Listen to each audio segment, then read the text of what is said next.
Olá, sejam muito bem-vindos a mais uns 5 Minutos com Gabi Martins. E hoje é um episódio de entrevista. Eu sei que você gosta desse tipo de episódio, então já começa aqui, ó, metendo o dedão no like. E vamos começar. Para esse episódio, eu trouxe uma pessoa muito especial que fala muito sobre pessoas. E como vocês sabem, eu estou escrevendo um livro que fala sobre pessoas, fala sobre cultura organizacional. E no fim, gente, a gente sempre vai falar sobre pessoas. Então, nada melhor do que ter uma autoridade neste assunto, que já escreveu, é coautora de um livro, é advisor, professora em faculdade. Então, eu imagino que tem muita informação para compartilhar com você. E hoje, eu trouxe aqui Andréia Migliore. Acertei? Acertou. Uau, muito bem. Tudo bem, Gabi. Obrigada pelo convite. É uma alegria poder estar aqui. Que bom, fico muito feliz. Eu acho que trazer pessoas com conhecimento técnico e conhecimento cultural é muito bom. Que a gente une as duas coisas. É muito difícil a gente ter esse tipo de pessoa aplicada no corporativo, né? A gente sabe que, principalmente no Brasil hoje, está muito distante a cultura de business. A gente tem que aprimorar isso cada vez mais, valorizar isso cada vez mais.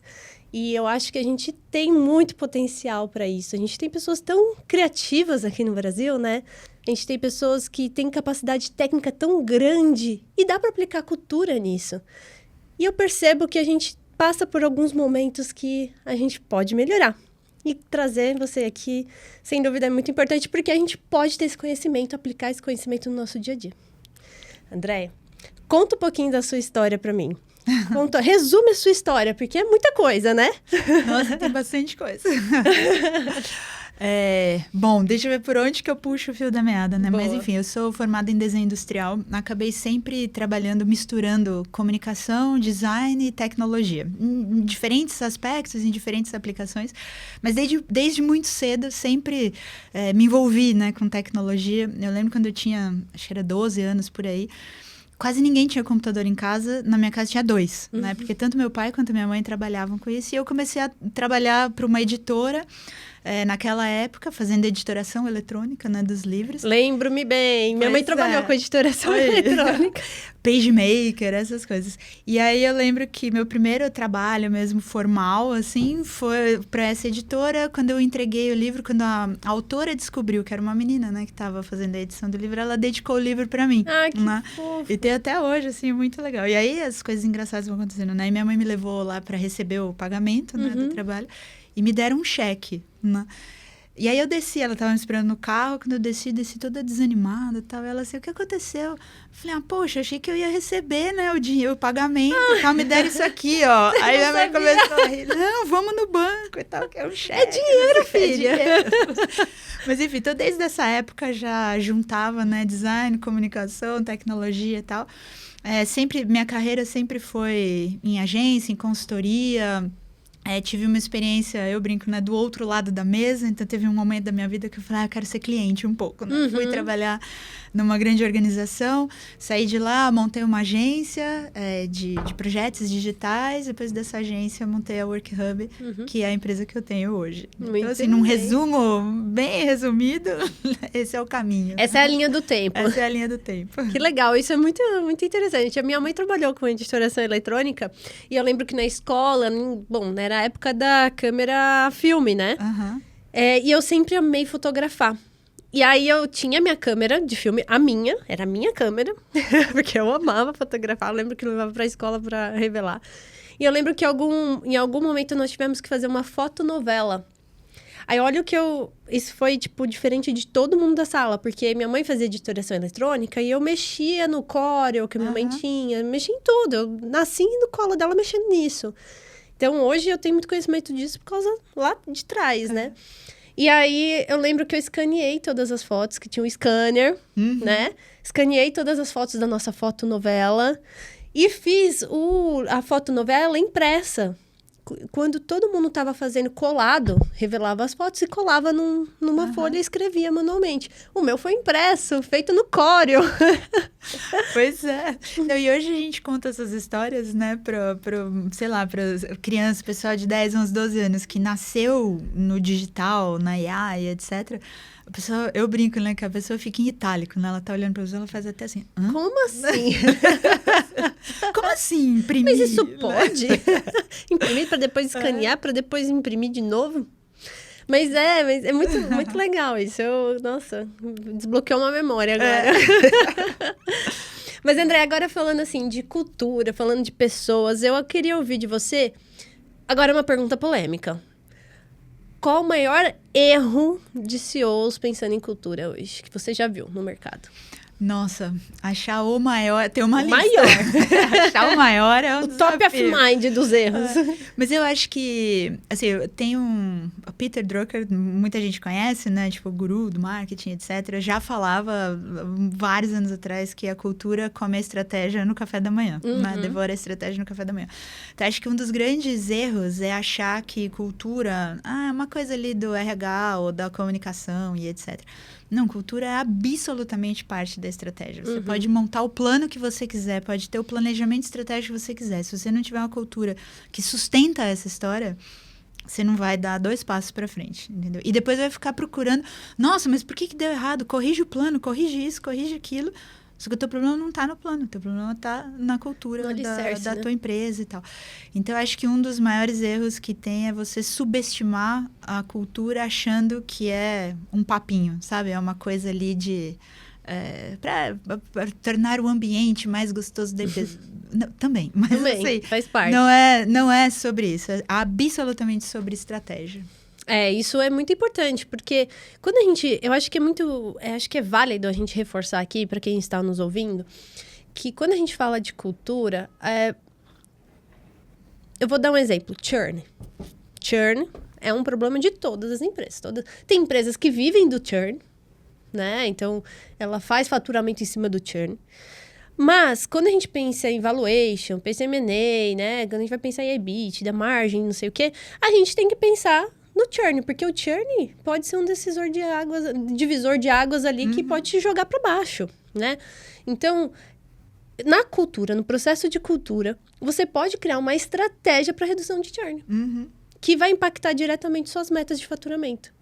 Traduzindo em números, vai impactar diretamente sua meta de faturamento. E se você olhar, sei lá, como pessoas, né, que a gente estava falando, tá bom, turnover, a quantidade de pessoas que vão sair da empresa porque não se adaptaram, e na maioria das vezes, tem aquela história, né, que você é contratado pelas soft skills e demitida pelas hard skills, né, porque tecnicamente você não fez isso, fez aquilo outro. Mas quando você vai olhar, a quantidade de gente que sai hoje das empresas porque o ambiente é isso, porque eu não me adaptei, eu não gostei da liderança, parará.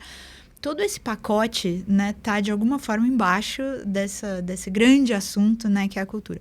O quanto isso custa para as empresas, assim, é um absurdo, né?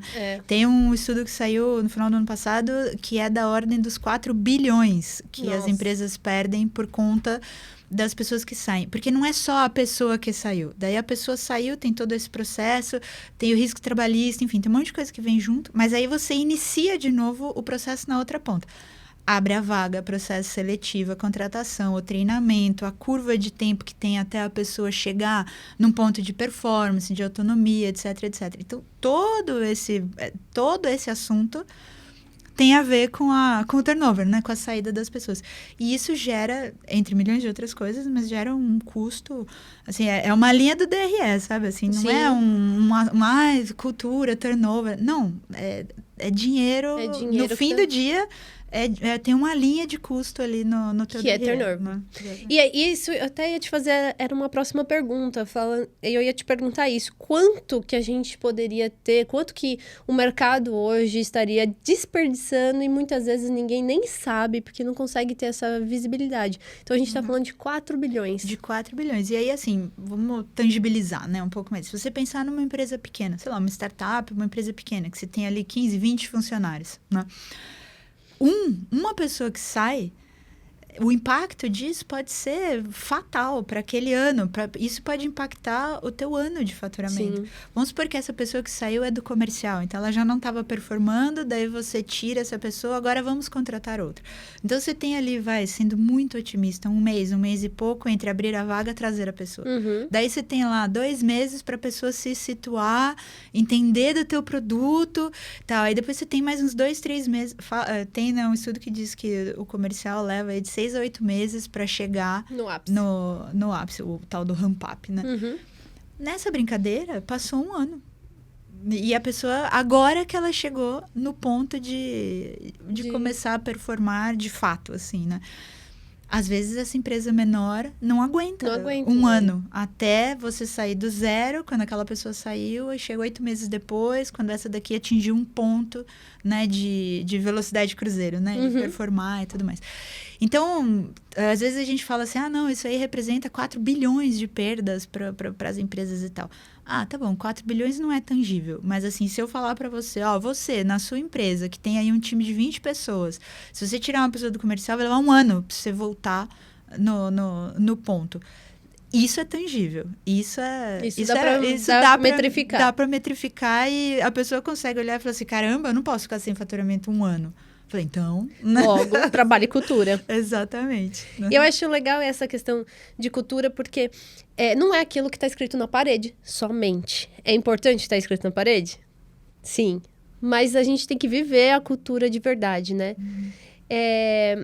Pensando nas empresas que você já teve a oportunidade de acompanhar de perto, até a Work Hub mesmo, o que você começaria pela cultura? Quais são os principais conselhos de cultura? Eu acho que, assim, a primeira coisa é isso. Não pode ser só uma frase bonita colada na parede. Assim, aquilo ali tem que fazer sentido em todos os níveis, né? E isso precisa estar traduzido em ações dentro da empresa. E isso vai desde pequenas coisas. Por exemplo, se eu tenho lá, sei lá, um dos valores que a gente tem é qualidade, excelência, etc, etc. Eu não posso ter um café porcaria servido ali na máquina, um negócio que todo mundo reclama que a qualidade daquilo é ruim. Então, aquela história, né? Walk the talk, assim, o que você falar... Tem que ser feito. É a coisa que você tem que fazer. Aquilo ali tem que ser uma prática ali dentro, em todas as esferas, em todos os níveis. E cultura vem de cima para baixo? Eu acho que sim, pelo menos nem que seja o primeiro passo, entendeu? E depois, obviamente, isso aí vai andar e agora você mede a coisa na base, né? Na cultura, o que acontece quando você não tá vendo. Então, é sobre isso, assim, quando você não tá olhando, você é a empresa, né? Como é que é? Na hora que tá ali, que é uma pequena decisão, é um time fazendo tal coisa, sei lá, uma gerência tomando uma decisão, tal.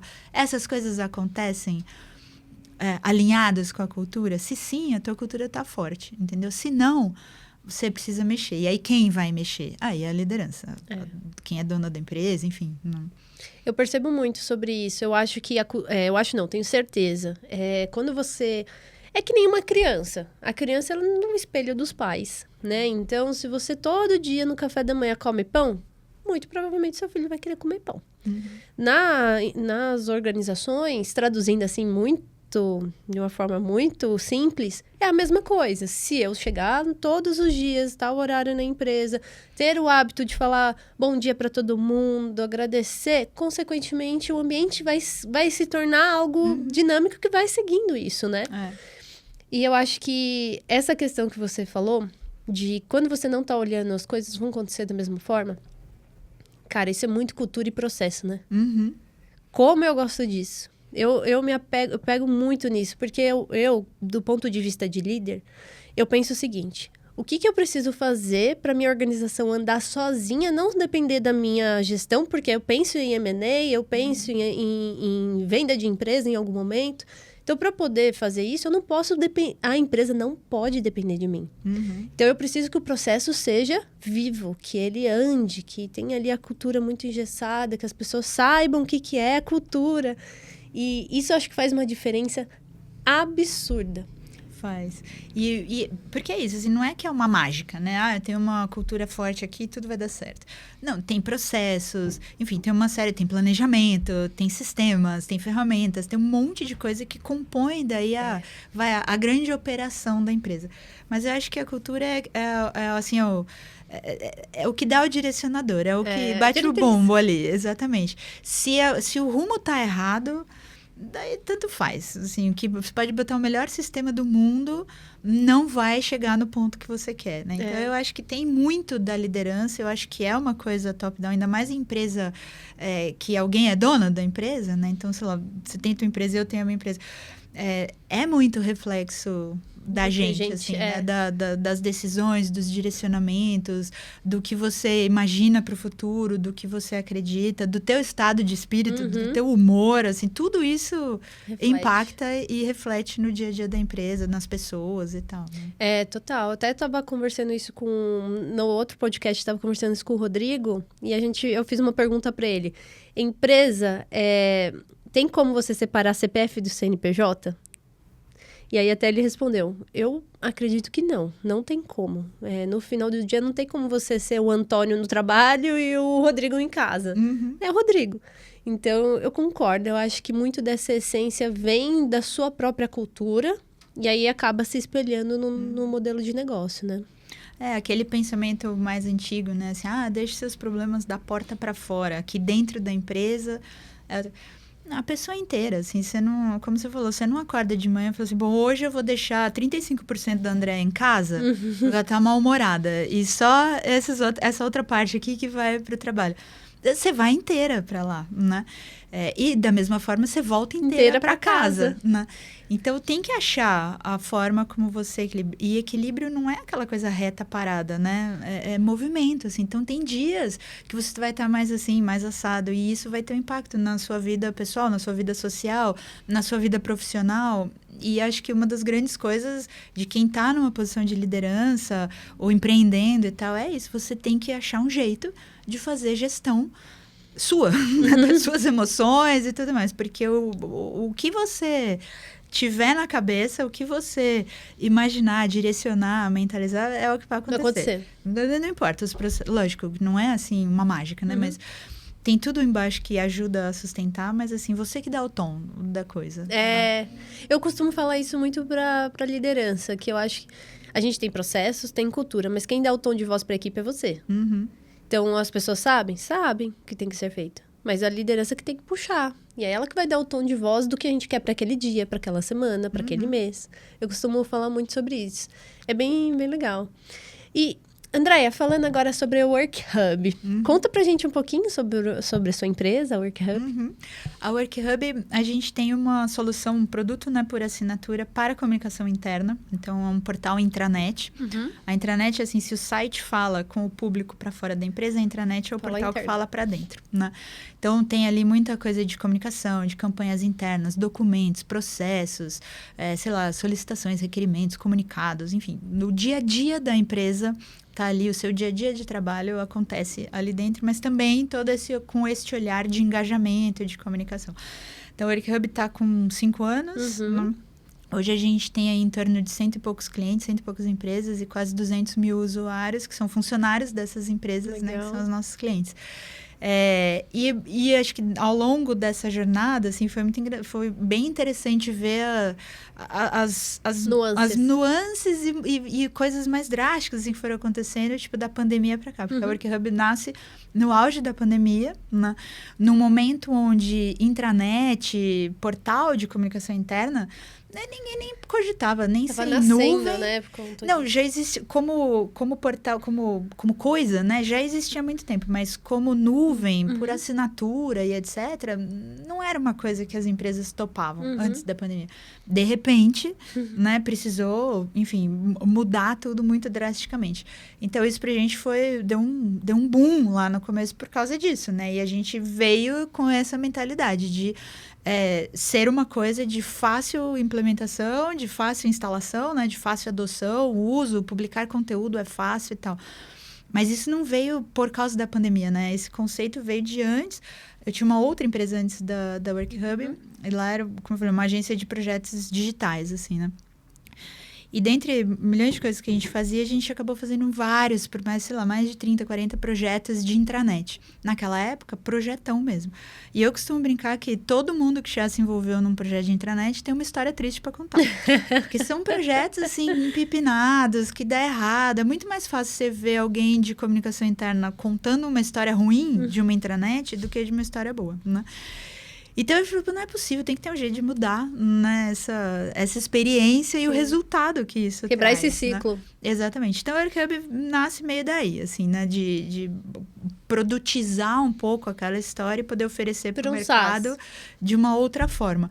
Então, foi um tiro meio ousado naquele momento, porque, assim, historicamente, como eu falei, ninguém topava um portal interno nem na nuvem, muito menos como um produto por assinatura. Tinham várias tentativas, né, no mercado de outras empresas e tal, que não tinham dado certo. Mas aí a pandemia muda um pouco esse jogo, mudou né? o mindset. E aí, como produto, isso vai, mas acho que a principal mudança na pandemia foi, assim, o entendimento de que se a gente não estruturar de alguma forma a comunicação interna... O endomarketing também. Acabou, assim, né? Porque antes, assim, levanta e vai ali perguntar para não sei quem, né?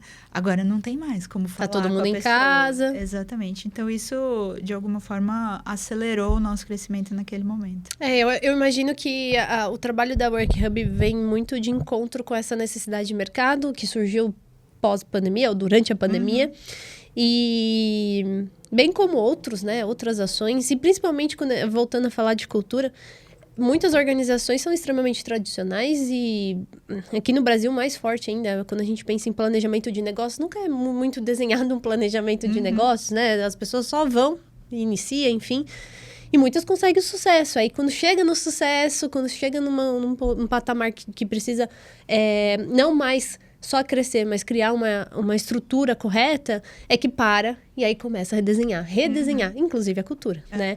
E entra nessas soluções como da intranet do WorkHub.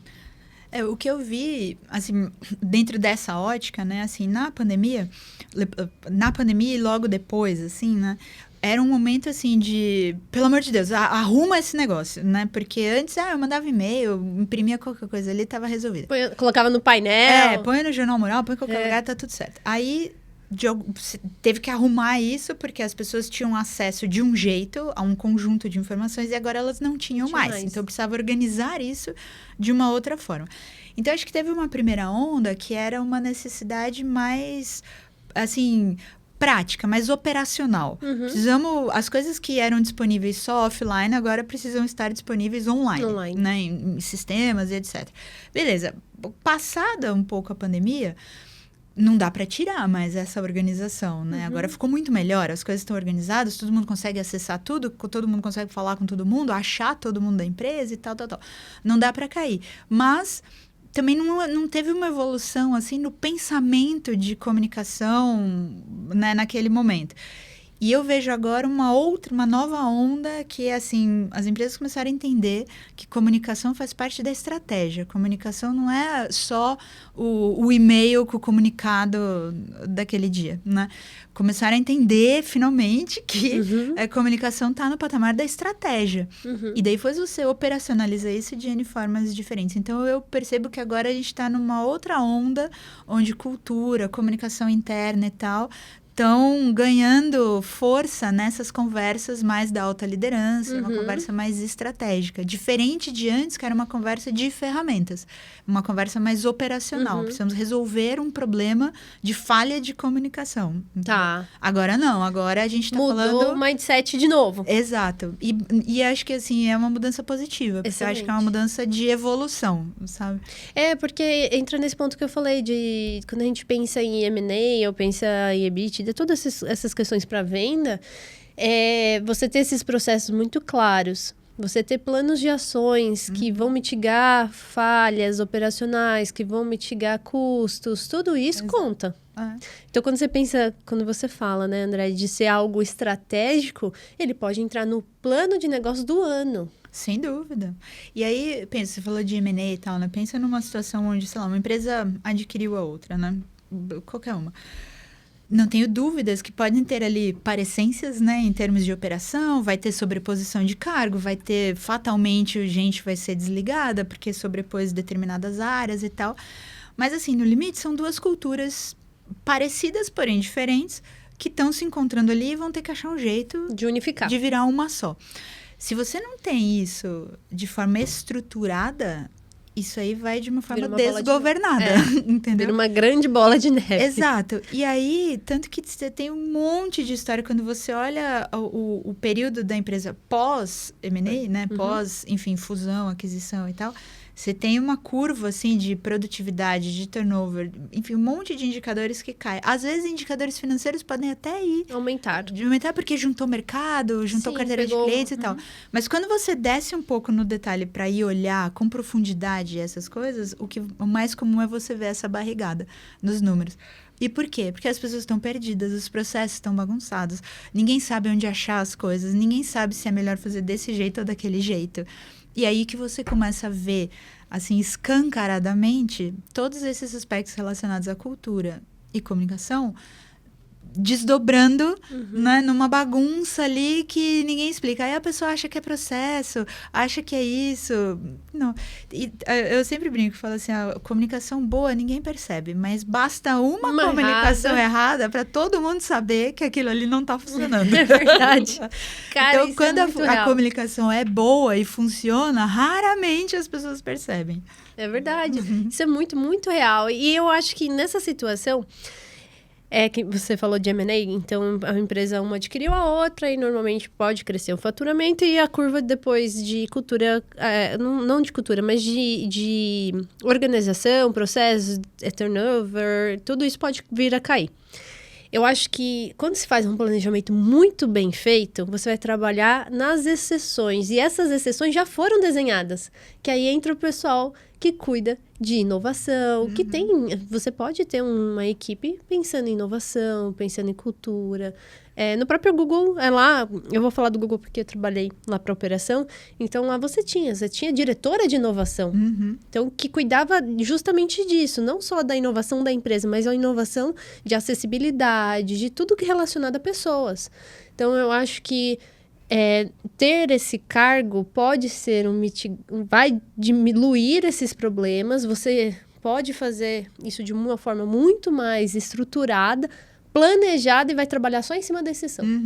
Acho que o ponto tudo que você vai fazer, não importa em que nível, precisa ser intencional dentro da empresa. Isso, boa. Então, assim, precisamos trabalhar cultura, isso precisa ser intencional. Vamos trabalhar inovação. Não adianta criar, eu já cansei de ver empresa que cria lá a área de inovação e a área de inovação é uma ilha, né, dentro da empresa, não se conecta com nada. Nenhum processo se conecta, é um povo separado, assim. Então, não é intencional, não está dentro da estratégia, sabe? Não é algo que está todo mundo considerando como assim, essencial ali para a empresa. Então, se você coloca esses assuntos como ilhas dentro da empresa... Não funciona, tem que estar integrado. Não vai, exatamente. Tem que estar dentro da estratégia, tem que fazer parte dos valores, tem que fazer parte do teu pensamento como líder, né? Do teu discurso, da tua prática. Senão, não vai. Assim, vai virar, de novo, uma coisa bonita escrita na parede. E sabe o que eu acho que é legal, André? Que esse tipo de ação não se encaixa só no mundo corporativo, quando a gente pensa em escritório. Mas se encaixa para um restaurante, por exemplo.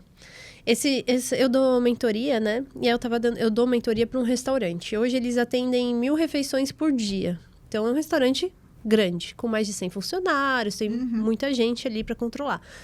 No final do dia, eu percebi que eles são mais um hub alimentar do que qualquer coisa, porque eles fazem tudo interno, desde a massa, japonês, carne. Então, assim, é absurdo a capacidade produtiva deles e que dava pra gente explorar não só como restaurante, a gente realmente ser um hub ali.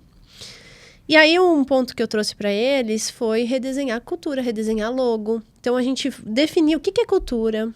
E aí, dentro de cultura, eu vou dar um exemplo. O garçom dentro do restaurante, ele pode chegar e falar, ô meu rei! Então, dependendo do restaurante, sim, faz sentido. Mas nesse restaurante não encaixa para o modelo de cultura deles. Então, a gente desenhou os scripts de fala dos garçons. Eles não precisam seguir à risca, né? Ser robôs, não é isso. Mas ele saber de onde ele sai e o máximo que ele pode chegar. E tem que estar conectada essa forma de falar com o slogan da empresa, com o nome da empresa, com o propósito de venda. E uma das coisas que a gente implementou é um briefing todos os dias antes de começar o serviço. Porque aí eles já vão saber qual que é o direcionamento deles do dia. Então, isso aumenta ticket médio, faz com que eles consigam vender mais, porque o garçom é um vendedor.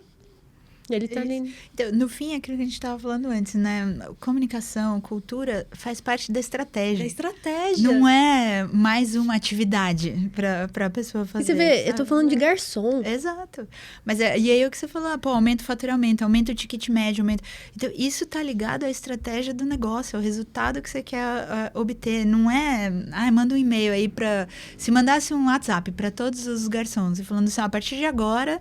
Em vez de falar, e aí, meu rei, vamos falar boa tarde, cliente. Ninguém vai... Como processo, tá perfeito. Chegou para todo mundo, a comunicação foi feita, etc.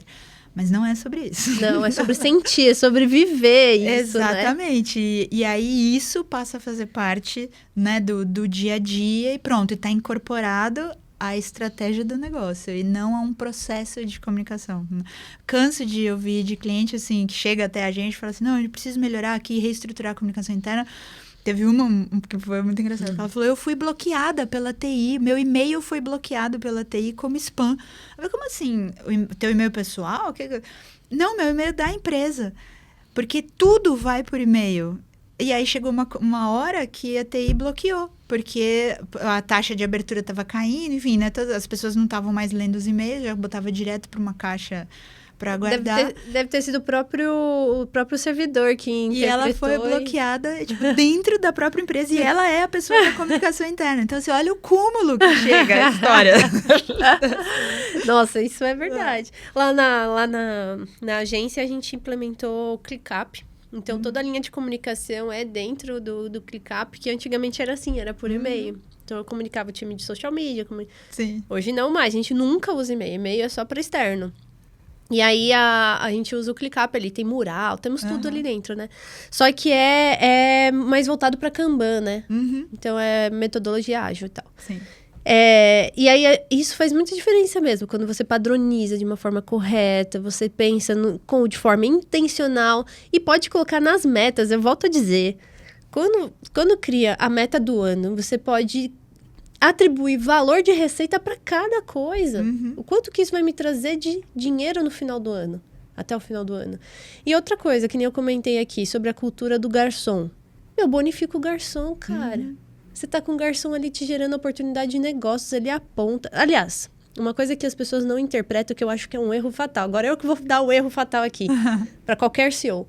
Todas as pessoas que trabalham dentro da organização devem vender a sua organização. Não importa o cargo, não importa. Qualquer pessoa, ela tem que vender a sua empresa.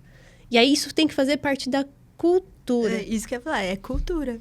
Aí vem os valores, aí vem, sei lá, declaração de missão e por aí vai. Então, mas é isso, tem que estar no DNA. Né? Não pode ser um só processo. Porque, de novo, né? Você poderia só falar para os garçons, a partir de agora fale desse jeito. Aí tá bom, é um processo que você está desenhando e você vai medir o processo, né?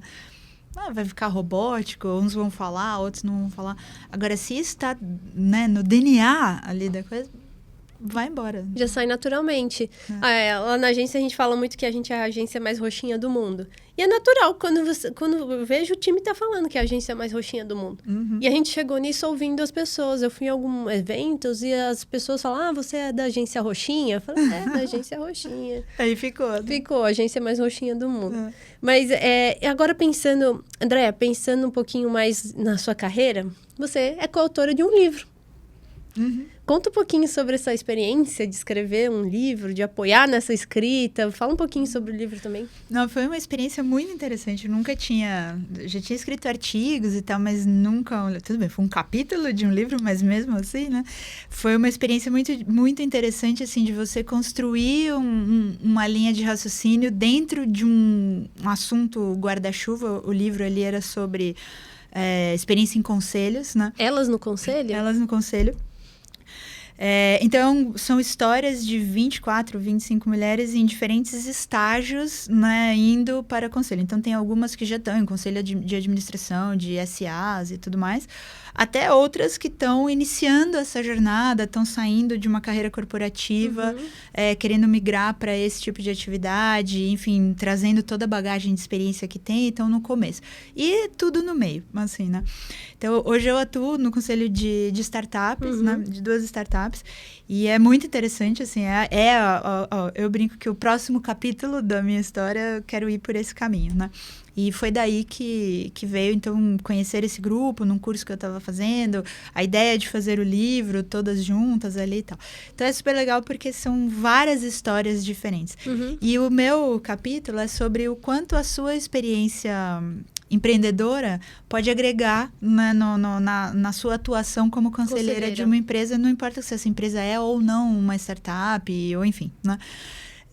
Que startup, fica toda essa história, mas startup é uma empresa. Eu brinco só que é uma empresa com licenças poéticas. Né? Então, assim, a gente não tem produto ruim, a gente tem MVP, a gente não erra, a gente pivota.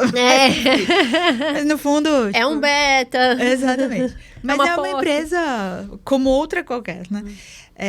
Então, o meu capítulo é sobre isso, quanto a sua experiência como empreendedora pode agregar, né, em você como conselheira, né, nas empresas que você está ali aconselhando. Sim. Enfim. Então, foi uma experiência bem interessante e acho que o mais interessante foi poder, nesse grupo com experiências tão diversas, assim, tão, né, de épocas diferentes, de fases diferentes, de maturidades diferentes, poder trocar com todas elas foi muito, muito legal. Assim. Nossa, eu acho que eu até vou puxar um ponto. Que eu acho que é importante também. Eu acho que não está muito na cultura das empresas ainda ter conselho. Mas se ele soubesse o valor que tem isso... Nossa Senhora! Eu digo até pelo meu, assim, né? Mas ainda existe esse estereótipo, né? De que conselho é só para empresa muito grande, listada na bolsa... Enfim, né? A figura lá do conselheiro e tal. Então, tem um pouco de estereótipo nessa história. Vem já mudando, mas eu ainda acho que tem uma curva mais longa. E eu acho que o entendimento do papel do conselho e do valor que o conselho traz para a tua empresa... Assim, não tem preço. Não tem preço. Não, porque o conselho... Até vamos explicar um pouquinho sobre a parte de conselho, né? Os advisors da vida. Como é que funciona? O conselheiro, ele pode ser da área de atuação da empresa ou não. E aí vai muito da estratégia que a empresa quer ter naquele momento. O que eu acho sempre válido é ter um conselheiro para cada setor. Então, um conselheiro que tem experiência em marketing, um conselheiro que tem experiência em economia, um conselheiro que tem experiência em cultura. Então, você tem um conselheiro para cada setor quando possível. Se não tiver, aí você seja estratégico, escolha o conselheiro que melhor vai ajudar no crescimento da empresa. Aí entra um outro ponto. O conselheiro, ele tem muito a visão da ótica externa. Então, ele vai vir ali com coisas que você não está vivendo no dia a dia. Aliás, você está vivendo no dia a dia, mas você não está enxergando. Então, ele vem com essa ótica de fora para abrir seus olhos mesmo. E falar, olha, a gente pode ir por um caminho X. Vocês estão indo por um caminho Y, mas pode vir a acontecer aquilo. Então, eu acho que essa questão de conselho, advisor, ela é, assim, fundamental. Mega recomendo. Eu gostaria de um dia ser conselheira, porque é muito valioso. Você pode tomar uma decisão muito mais coerente quando você tem um conselho. Eu acho que o papel como conselheira, assim, né, o conselho como um todo e todas as pessoas que formam ali, como você falou, né, de diferentes backgrounds, diferentes experiências, especialidades, etc.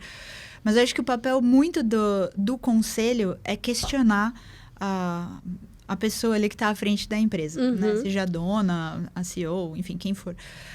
Porque é isso, às vezes você está ou assim com muita coisa, né, no teu prato, ou você está enviesada por um olhar, enfim. E eu acho que o papel do conselho é te provocar, te cutucar para te tirar daquele lugar ali de conforto, que nunca é confortável, né? A zona de conforto é desconfortável, né? Se existir uma zona de conforto para empreendedor... Nossa, eu quero! Eu quero! Exatamente. Mas, enfim, então, eu acho que o conselho tem muito desse papel, assim, de provocar, de cutucar, de trazer outros olhares, como você falou, né? De trazer outras visões, um outro tipo de experiência, enfim, te conectar com outras pessoas. Tem muita gente que acha que a pessoa que está ali no conselho vai te trazer cliente, né? Pode trazer, mas não é esse o papel fundamental. Não é para isso que você montaria um conselho. Ou só para isso, né? Mas, sem dúvida, te conecta com outras pessoas, porque vive ali em outras realidades, em outras bolhas, né? Então, consegue misturar as bolhas, assim, e te dar mais network. Então, acho que o conselho ele é positivo em tantas camadas diferentes que seria excelente se todo mundo pudesse ter essa oportunidade. Né? Não, eu concordo. Eu acho que é a máxima, assim, de performance que você pode atingir apoiado a um conselho, sim. E tem um outro aspecto, né? Empreender, muitas vezes, é uma jornada muito solitária. Nossa, assim, muito. Como líder e tal. Tem muitas horas que você olha para o lado e você não tem com quem conversar sobre determinados assuntos que você precisa tomar uma decisão ou que você precisa definir para que lado nós vamos com a empresa, como que eu ajusto aqui o rumo das coisas e tal. E às vezes você não tem ninguém. Então, o conselho tem esse papel também de ser essa mesa para você trazer esses assuntos e poder ter com quem trocar e com quem conversar e que vão te trazer também de volta um olhar estratégico com outras experiências. Então, a gente tem um grupo de founders, né, de fundadoras de empresas que a gente brinca que quando a gente se reúne uma vez por mês, mais ou menos, é o dia da founder terapia, né, que é juntar ali as outras empreendedoras, founders, startups, etc, e poder falar, assim, dos problemas, das coisas, das dificuldades, ver, pô, eu tô com tal situação, alguém já passou por isso e tal. Então, não é um conselho, mas formas de você poder ter essas conversas que no dia a dia, às vezes, é mais difícil, né? E, infelizmente ou felizmente, a gente passa por muitas situações que, às vezes, são até inusitadas, né? Que você fala... Existe isso? Exatamente. Nossa, eu não sabia que dava para ter esse tipo de problema. Não, aqui eu acho que foi um pouquinho a mais. Como é que eu resolvo isso? Mas é muito desafiador.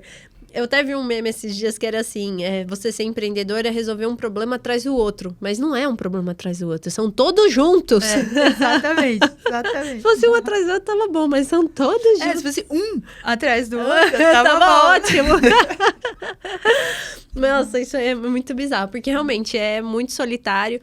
A camada executiva, de modo geral, né? É um caminho muito solitário que você não pode abrir, até estrategicamente, você não pode abrir tudo o que está acontecendo. Pensando em cultura, a empresa às vezes pode estar passando por um momento muito difícil. Você não precisa compartilhar 100%, você compartilha 10%, 20% do que está acontecendo para o time ter consciência e também agir proativamente para o melhor caminho, né? Mas você não pode dizer 100%. Normalmente... eu acho que aí tem muito da cultura, assim, cada empresa vai avaliar qual é esse 10% ou é 90%, enfim, né? Mas eu acho que, assim, isso sem dúvida nasce da cultura em termos de transparência, de tal. Mas tem um ponto que, assim, independente do grau de transparência ou de compartilhamento de informações que vai ter na empresa, você precisa traduzir para línguas diferentes essa mensagem que você quer passar. A mesma informação não pode ser passada do mesmo jeito para todas as camadas da empresa. Porque cada um ali vai ter um viés de entendimento daquilo. E níveis de responsabilidade. E níveis de responsabilidade diferentes. Então, se você fala, sei lá, de uma questão financeira que a empresa está passando, alguma dificuldade financeira, se você não dá o contexto, de repente a base da operação pode entender que, meu emprego está em risco. Então, eu já vou sair agora. Entendeu? Eu não quero ver esse barco afundar. E, às vezes, não é nada sobre isso. Entendeu? Se você vai falar com a liderança, com a alta liderança, ou com as pessoas que estão ali numa posição de tomada de decisão para diferentes departamentos, essa mensagem vem de outro jeito. Você tem que dar um contexto para a pessoa poder saber para que lado que eu preciso decidir, qual é o norte que a gente quer e tal. Então, às vezes, é a mesma informação. Eu quero passar para a empresa inteira, eu quero ser 100% transparente em relação a isso aqui que está acontecendo, mas cada um vou traduzir essa mensagem em linguagens, vou adequar a linguagem para os diferentes públicos que eu vou falar. E isso é o básico da comunicação. Né? Vou ajustar a linguagem para os públicos. não é contar outra coisa diferente. Não. É ajustar a linguagem para os diferentes públicos. Então, de novo, né? Volta para a cultura. Dependendo da cultura da sua empresa. E cultura não tem certo e errado. Tem o que tá dando certo ou não para a tua empresa, que de repente posso pegar igualzinho e pôr na minha, vai dar errado, né? Tem empresa que não vai contar nada, ok, né? E tem empresa que vai contar tudo, ok também. Agora é o como você vai fazer. Isso eu acho muito importante. Eu acho que, por exemplo, o time de criação, eu não posso... Eu vou dar o exemplo da agência. Eu não posso jogar 1000 problemas na cabeça de criação. Criação, ele tem que estar focado em criação. Se eu desperdiçar energia deles pensando nos problemas, eles vão se distrair, gera ansiedade, não conseguem, se tornam menos produtivos, né? Por exemplo, quando eu falo com a gestão, aí sim, eu já tenho que dar ali o 100% praticamente. Ou se não der 100%, vai ser muito próximo disso. Ó, a gente está num cenário assim, a gente precisa resolver dessa maneira. O que você acha? Como você pode contornar a cooperação?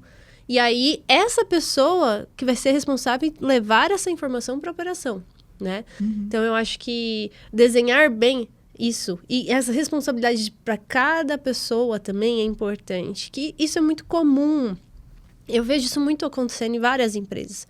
Quem é o CEO, dono da empresa, às vezes dá uns bypass, corta vários steps e vai direto para o geral, né?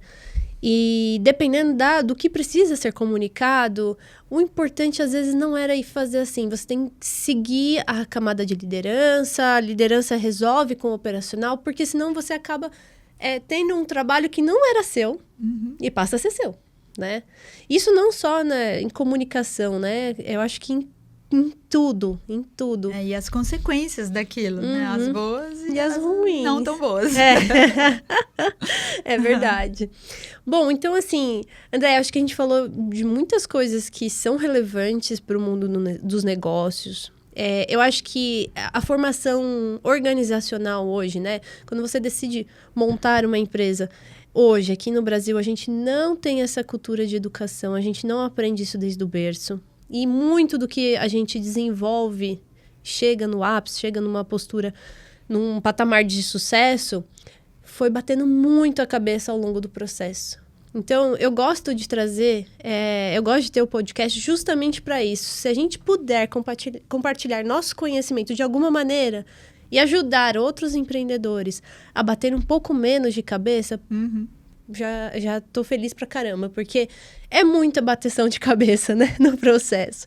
E a gente sabe que a gente tem esse déficit de conhecimento mesmo, a gente não tem essa cultura de estruturar, de fazer um plano de negócio, pensar, tô saindo do plano do ponto A, quero ir até o ponto C, desenhar isso bem bonitinho. A gente não tem, é raro as empresas que fazem isso hoje, e quando fazem, normalmente vem muito aconselhado, né? Teve ali já alguns critérios bem interessantes. Então, eu acho importante a gente falar sobre isso. E cultura é uma coisa que eu queria muito que crescesse dentro das organizações. Né? É uma coisa que, assim, melhora para todo mundo. Sabe uma coisa que eu penso como líder, nessa parte de cultura? É assim, eu não consigo ter olhos em tudo. E eu sou um pouco controladora, eu gosto de ter tudo muito certinho, organizar tudo.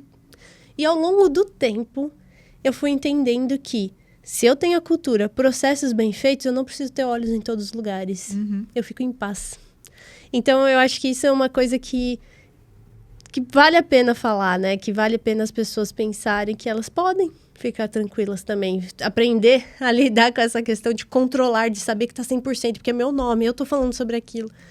Então, quando você desenha isso bem feito, estrutura de forma correta, tenha pessoas que estão vivendo, né, aquilo como algo que faz parte mesmo do cotidiano delas, elas entram nesse mundo mesmo da empresa, tudo fica mais fácil, né? E vai de você, assim, modelo de gestão, tem um monte de coisas que vai partir de você também como líder, como dono da empresa e tal, e como que você vai desdobrar isso para a empresa, né? Eu sempre penso que, assim, o ideal é você ter uma equipe de pessoas que são melhores que você. Nossa. Naquilo ali. Porque se elas forem melhores que você, provavelmente o processo vai ser melhor do que o que você desenharia. E em algum momento eu vou poder parar de fazer o que eu tô fazendo. Exatamente. Então, assim, para o meu bem, é melhor que todo mundo vá bem. Né? Assim, então, eu sempre penso isso, assim, como é que eu posso sair daqui? Não no sentido de querer sair da empresa e tal, não é isso. Mas assim, tá bom, como é que eu posso não ser mais essencial para que esse processo ande, ou para que esse departamento ande e tal. Então, isso tem a ver com cultura, né, com as estratégias de comunicação, com processos, modelos de gestão, sistemas. E, sem dúvida nenhuma, o time que você vai montar. Quais são as pessoas que você vai trazer para estar junto com você nessa empreitada. Né? Isso que você falou é bem importante. Eu penso sempre assim, eu gosto de estar com pessoas melhores do que eu, porque isso é uma outra questão que eu acho que até em algum podcast eu perguntei sobre isso, que o ego, ele tem que estar separado do empresário, cara. Tem muitas empresas que você vê a pessoa batendo cabeça, mas assim, o empreendedor se ferrando literalmente por causa de ego. Que não consegue soltar, não consegue delegar, não consegue desenhar os processos. E muito não é com a incapacidade da sua equipe, é que você não confia em ninguém. Não é. Mas eu acho que tem muito do processo de desenvolvimento de você como líder. E eu acho que a primeira coisa é você, assim, ficar em paz com você mesma a respeito das coisas que você é boa e das coisas que você não é boa. Tipo, então eu sou muito boa nisso, eu não sou boa nisso. E tá tudo bem. E é muito mais fácil você saber disso logo, porque daí você já monta as coisas sabendo disso aqui, né? Do que você ficar insistindo de que, não, determinada coisa aqui, eu que vou fazer. Mas você é ruim nisso aqui. Então, não é teu perfil, você é muito boa pra outra coisa. E se você tá dedicando energia nisso aqui, você vai ser mediana nessa história e vai deixar de ser excelente naquilo que você, de fato, é boa. E você, dono da empresa, você tem que pensar na estratégia, você tem que estar olhando para outro caminho. Exatamente. E aí, essa questão do ego é super importante, assim, essa questão de, sabe, de você conseguir fazer a autogestão das suas emoções. É isso. Então, de alguém falar pra você que, olha, isso que você falou não é o melhor caminho, o melhor seria se a gente fosse por aqui. Eu conheço um monte de gente que vai falar assim, não, eu que decido, tá bom, no limite é você que decide mesmo, né? E você que vai dar a martelada final de vai ser por aqui ou por ali.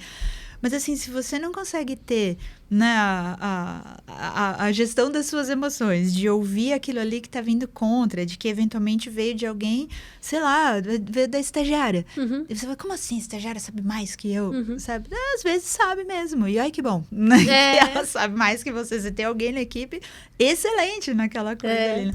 Então, o ego é um fator que pode ser positivo em alguns aspectos, mas na maioria das vezes ele limita acaba te limitando, te cegando ali para uma série de coisas que estão acontecendo e que seriam boas para você, para a empresa e tal. Eu brinco muito sobre isso. Eu falo que a gente tem que ser mais racional e menos emocional. É claro que tem que ter a pitada da emoção, porque a gente é ser humano e no final do dia a gente está falando de pessoas. Mas a gente tem que ser racional.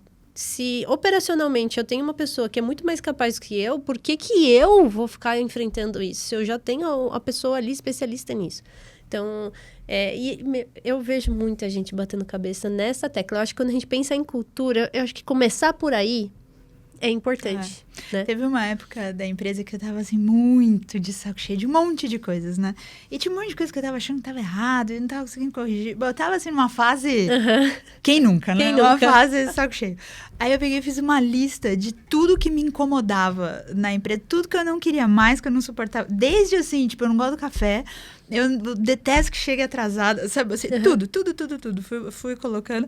E aí, a partir dessa lista, aí comecei a agrupar, assim, coisas e tal. E dessa lista nasceu a revisão lá dos valores, da missão e do propósito da empresa. E que daí ficou super legal. Nasceu de uma lista de reclamações, basicamente, né? Mas depois, isso aí foi virando... foi um trabalhão, assim, que eu fui fazendo, mas foi virando os valores, sabe? De excelência, de respeito pelo cliente, de uma série de coisas que nascia daquilo ali. Então, no fim do dia, assim, se a empresa é tua, você tem uma responsabilidade muito grande de dar o tom das coisas e de dar o norte, né? Da forma que for, assim, mais organizada ou menos organizada, mas o tom quem vai dar é você. E tudo que acontece depois é por sua causa. No limite, é por sua causa. Então, não adianta ficar falando, porque o time é ruim, porque o sistema é ruim. A empresa é tua. Então, no limite, a decisão foi tua, a intenção foi tua. Então, traz para você essa responsabilidade e torna isso uma força da empresa. Motivador, né? E não um fator de lamentação. Dentro de um buraquinho e querer se esconder. De ficar reclamando. Porque daí entra na esfera da reclamação, né? Porque o mercado, porque o time, porque isso, porque aquilo, porque o cliente. O que eu posso fazer para melhorar a situação que eu tenho hoje? A empresa é tua. Ou, enfim, o time, a responsabilidade é sua. Se você é líder desse time, se você é líder de um departamento, se você é a dona da empresa, a responsabilidade é sua. Assume isso, entenda isso, veja o lado positivo disso, entenda os riscos que isso traz e segue o baile. Nem que seja perguntando pro ChatGPT. Não importa. Quais são os riscos em tomar essa atitude? Ele vai te falar. Avalia e vai embora. O que não pode, olha, aqui fica um recado para você. O que não pode é ficar esperando milagrosamente alguma coisa acontecer na tua vida. Se você não tentar se mexer, se mover, não tá feliz com a operação, então coloca no papel o que te deixa triste. O que te deixaria feliz. E aí, a partir disso, comece a reescrever os seus valores. E na próxima contratação, já contrata dentro de pessoas que estão nesses valores. Comece a fazer a troca. Entrega antes. Fala assim, tá aqui os valores da empresa. Para ser uma empresa grande, tá no site e tal. Mas assim, se é uma empresa pequena, entrega e levar esses seus valores da empresa. Você topa. Porque é desse jeito que a gente opera. Se tem algum valor que não combina com a pessoa também tem que ter a responsável e falar assim, não, isso aqui eu não topo. Tá tudo bem. Tá tudo bem. A gente tá no momento de se conhecer e de contratar o perfil ideal, né? Então é isso. Não esperem as coisas acontecerem. Criem planos de ações, tenham conselho, que vai ajudar vocês a tomarem decisões mais precisas, decisões com mais certeza. Porque realmente, empreender é um grande desafio. Não é fácil, ainda mais aqui que a gente tem um total de roscas. Eu falo de incentivos, 0 incentivos, né? E, então a gente precisa, sim, nos munir de conhecimento, de esperança. Eu vi uma frase outro dia que, assim, na verdade, acho que é Augusto Cury que fala sobre isso, esperança. Seja a pessoa que tenha esperança no sentido de esperançar, de agir com esperança. Então, você tem fé na esperança. Você sabe que pode vir a acontecer alguma coisa, mas você está agindo. Você sabe que em algum momento vai acontecer alguma coisa. Agora, não faça a esperança no sentido de esperar. Porque se você está ali esperando, não há nada que vai resolver. Você tem que agir, reagir, esperar com fé. Acho que fica aí minha mensagem de final de podcast. Agora é sua vez, Andréia. Quero uma mensagem. O que você falaria para os empreendedores? Como que você daria um conselho? Agora, a mensagem final para eles. Para quem está pensando em empreender... Pode ser. Olha, eu diria que, assim... muita coisa vai ser sobre você. Você, pessoa. Assim, não é no sentido de ego ou de tal. É aquela história, se você estiver bem, a tua empresa vai bem. Se você achar que nada vai dar certo, nada vai dar certo. Então, avalie bem como é que você está como pessoa, o teu humor, o teu emocional, o teu grau de conhecimento de onde você está entrando, porque você é que vai dar o tom para a tua história. Então, isso é super importante. E entenda que determinadas coisas que a gente cresceu ouvindo não são verdades. Então, o que a gente está falando até agora, né? Cultura, comunicação, gestão de pessoas, liderança, são aspectos fundamentais de sucesso para a tua jornada empreendedora. Então, olhe para isso com toda a importância do mundo, da mesma forma como você vai olhar para mercado, para produto, para cliente, etc. Então, se conheça e aplique isso no dia a dia, no desenvolvimento do seu negócio e do seu time. Perfeito. É isso.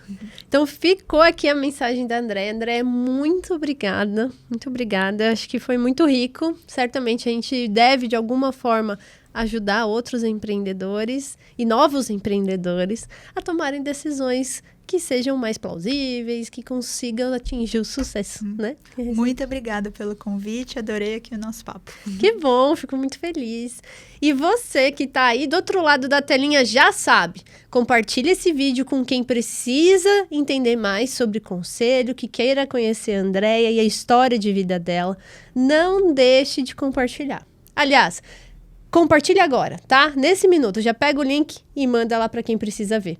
E eu quero agradecer por você ter ficado até aqui. Se você ficou até aqui, comente aqui embaixo, conselho para eu saber, tá bom? Muito obrigada e até o próximo episódio.